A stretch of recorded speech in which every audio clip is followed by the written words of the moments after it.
Hi everybody, it's Jason from the Yahoo and the Torah channel, and it is a solo flight for me today, and we thank you guys very, very much for hanging out with us. We appreciate you guys. We love you guys very much. The family is very busy. We got a lot of trials and tribulations going on here, and so I am going to be doing this with you guys today, and we hope you guys are well. We hope you guys are completely blessed, and we are finishing up into Revelations here, and we are going to be rolling down on this. And you'll have to excuse my slowness on all of this because I will be the one-man show on all of this. Now, we're towards the end of Revelations, and we have had a lot of discussion on this stuff. We have had a lot of outside input. We have had a lot of questions, and a lot of things that will definitely not be answered in a lot of this. And so I'm going to continue on right here, and we shall begin. And I saw a renewed Shemaim and a renewed earth. For the former Shemaim and the former earth had passed away, and the sea is no more. And I, Yochanan, saw the Kodesh city, renewed Jerusalem, coming down out of the Shemaim from Elohim, prepared as a bride adorned for her husband. Now, as we're sitting here talking about this is home, our life to be, our world to be, our not a vacation spot, but our future home is on its way. And this is the very, very important thing that most people don't get. Everybody's sitting here waiting on a rapture when there is no rapture like they think there's going to be a rapture. It's very, very clear that towards the end, all of a sudden on Mount Zion, a huge city comes down, a renewed city, a city that is brand new, sparkling. Let's take a look at what it talks about this. 3. And I heard a loud voice from the Shemaim, saying, See, the booth of Elohim is with men, and he shall dwell with them, and they shall be his people, and Elohim himself shall be with them, and be their Elohim. And I'm sorry for the sound in the background. We are on a very, very tight schedule today, so that's like the weed eater in the back. We're trying to cut grass for the cows. Okay, so what we're talking about here is that it's talking about a house. It is talking about a place where our Creator is going to exist with us. He is going to come down, or he's not going to come down, or he might come down, but it is where finally our Elohim will come almost in a physical form and hang out with us. Let's listen a little bit about the descriptions of this. And Elohim shall wipe away every tear from their eyes, and there shall be no more death, nor mourning, nor crying, and there shall be no pain, for the former have passed away. And so this is what everybody in the world is waiting for. They're waiting for this part where all the tears are gone. There's no more death. There's no more mourning. There's no more crying. There's no more pain. This sounds like a perfect utopia. This sounds like a world where we have finally made it, and this is a great thing. And so this is what everybody's waiting for. And I know there's a lot of people out there that are broken. A lot of people are in pain. A lot of people are in chronic pain. A lot of people can't get out of chronic pain. A lot of people are stuck on pharmakia because the pain of whatever their ailments are so much. And so this is the hope and the power of the end, is that there is hope that all of these pains and ailments and brokenness and hurt and broken hearts and all of this stuff, hi Nora, will be gone. And so that's what we're hoping for, and that's what we're looking for. 5. And he who is sitting on the throne said, See, I make all new. And he said to me, Write, for these words are true and trustworthy. And he said to me, It is done. I am the Aleph and the Tah, the beginning and the end. To the one who thirsts, I shall give of the foundation of the water of Kai without payment. Does yours say foundation or fountain? It says fountain. Did I say foundation? You said foundation. Oh, it actually did. I shall give of the fountain of the water of Kai without payment.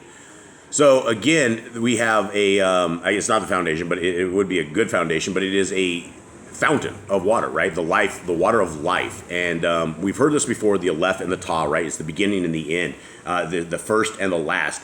And that is who our Creator is, right? He's the first and the last, and he's been described a tremendous amount of times, such as this. Okay, 7. The one who overcomes shall inherit all this, and I shall be his Elohim, and he shall be my son. But as for the cowardly and untrustworthy and abominable and murderers and those who whore and drug sorcerers and idolaters and all the faults, comma, their part is in the lake which burns with fire and sulfur, which is the second death. Okay, does it say and all the faults, comma? It's 8.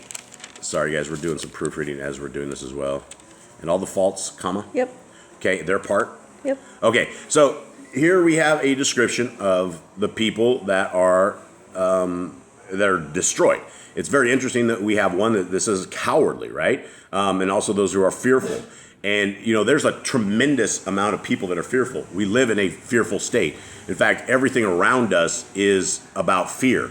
People love to fearmonger us. They love to get on the news and tell you what's going to come and kill you. They like to tell you about asteroids coming and killing you, or 1 degree of the earth going somewhere and we're all going to die, right? The entire world is all about fear mongering and all about trying to control people. And when they are able to control you, they control you with fear. And that is how the entire world is controlled.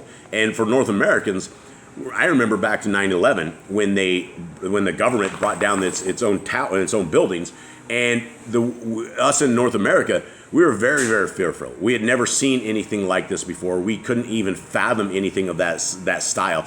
And it got everybody in complete lockstep with wanting to go and attack people who weren't against us, right? We went and we started marching into places then, and we tried to give freedom all over the Middle East.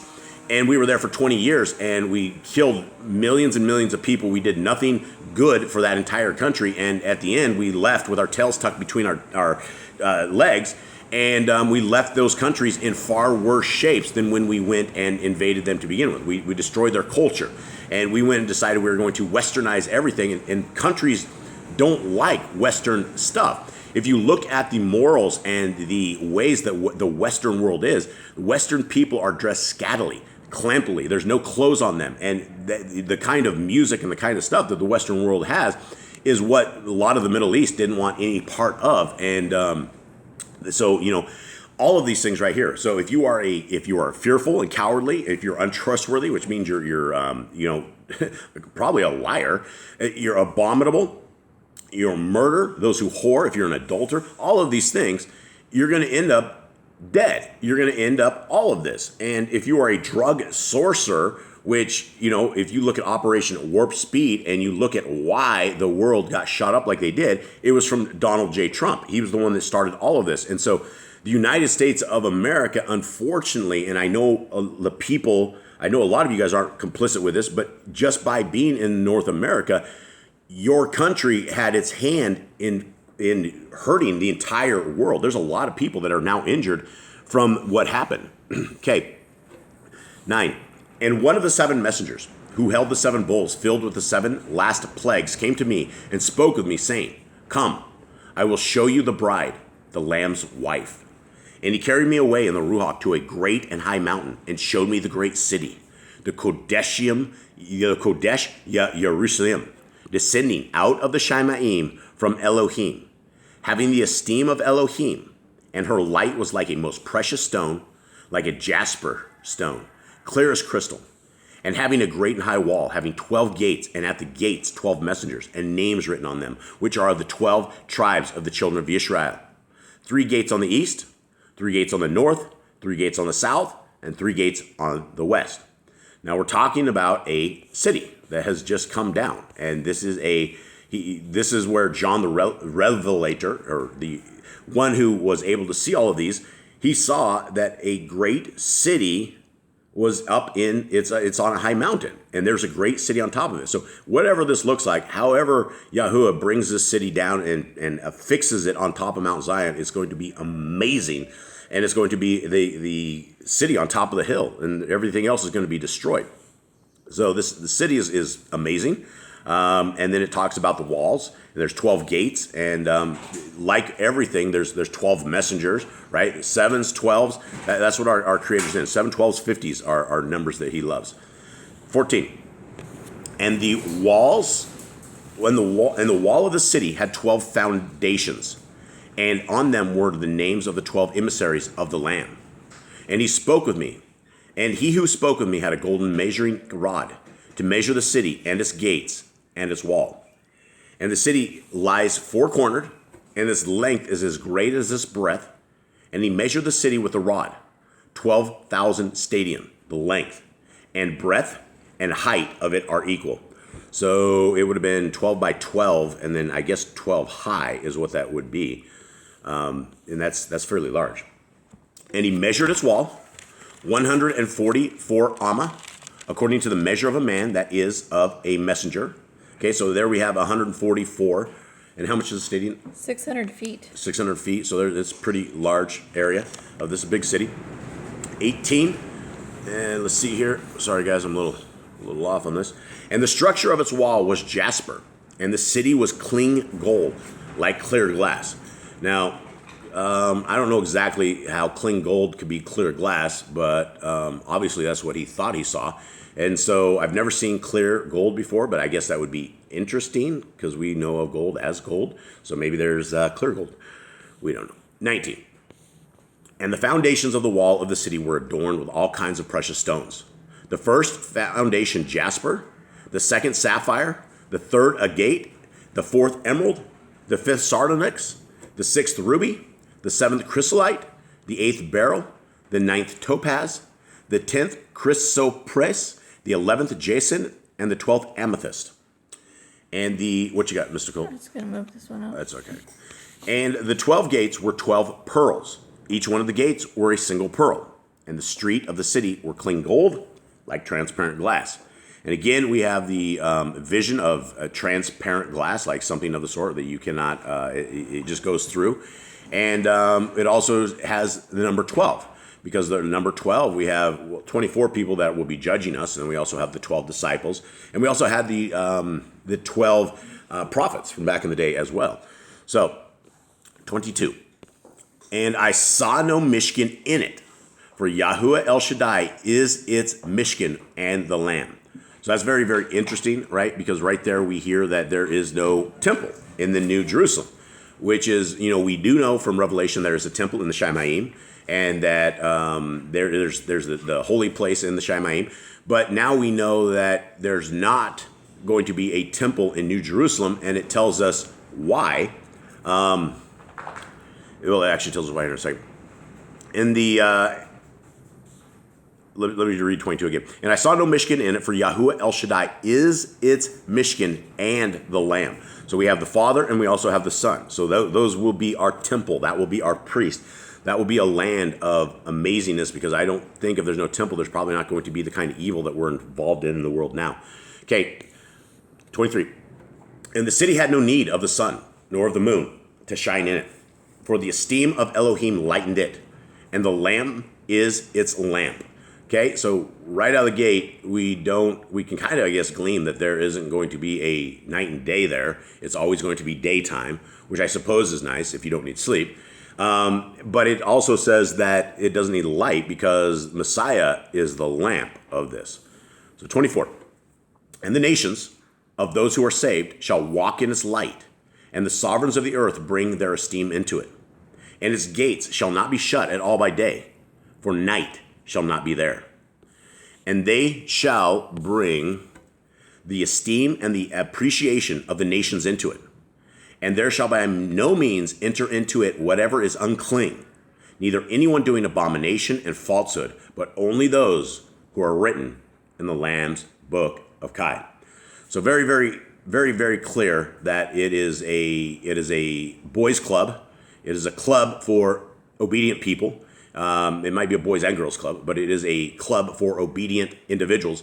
And it says that people, the way of the Christians is that you can just raise your hand, you can be saved, and that's all it takes. And you just make this decision and you're saved.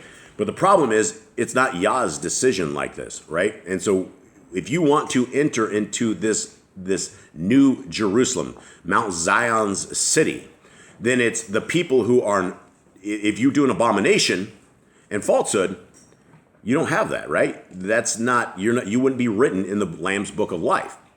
The only people written in the Lamb's book of life are those who are keeping the laws, statutes, and commandments of our Creator. If you think that you're only talking about 2 or 3 laws of Moses and that's all you have to keep and the rest are nailed to a cross, you've been deceived. You've been lied to. Hasatan has gotten into your head because we have a tremendous amount of laws, statutes, and commands that we can keep every single day, all day long, every day. There's no reason not to. There is not a time that we wouldn't need to. The time that we are needing to do this is right now. If you want to inherit the book of life, if you want to inherit the city that's coming, if you want to inherit what is happening, coming in, well, you got to be obedient, because those who are disobedient will end up in the lake of fire, and that is what it said yesterday. So with that, guys, thank you very much. I'm sorry it's a low show today. I am sorry that it's just me, but hopefully that will contend for this, and hopefully that you guys have a wonderful day. We will see you guys tomorrow for preparation day and the final chapter of Revelations. Thank you. Have a good day.